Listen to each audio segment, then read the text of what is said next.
এবার আলোচনায় এসেছে বাংলাদেশ। সরকারি সূত্রে জানা গেছে, চীন থেকে 20টি J-10CE কেনার প্রস্তাব প্রায় চূড়ান্ত। চুক্তির সম্ভাব্য মূল্য $2.2 বিলিয়ন। এই চুক্তি বাস্তবায়নে 11 সদস্যের কমিটির কাজ করছে। যদি এটি সম্পন্ন হয়, তাহলে বাংলাদেশের প্রতিরক্ষা সক্ষমতা নতুন এক উচ্চতায় পৌঁছাবে। বিশেষজ্ঞদের মতে, J-10C যুক্ত হলে বাংলাদেশ শুধু আঞ্চলিক প্রতিরক্ষায় নয়, আন্তর্জাতিক কৌশলেও গুরুত্বপূর্ণ ভূমিকা রাখতে পারবে। কারণ এই বিমানের রয়েছে আধুনিক AESA radar, electronic warfare system আর সবচেয়ে বড় কথা, নেটওয়ার্ক সেন্ট্রিক যুদ্ধ ক্ষমতা।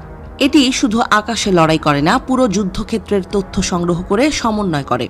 ফলে J-10C একাই একাধিক মিশনে অংশ নিতে পারে। পাকিস্তানের পর বাংলাদেশও যদি এই জেট সংগ্রহ করে, তাহলে দক্ষিণ এশিয়ার আকাশে নতুন ভারসাম্য তৈরি হবে। ভারতের রাফায়েলের সামনে দাঁড়াবে চীনের J-10C। বিশ্লেষকরা বলছেন, এই যুদ্ধবিমান শুধু প্রযুক্তির প্রতীক নয়, এটি এক নতুন রাজনৈতিক বার্তাও।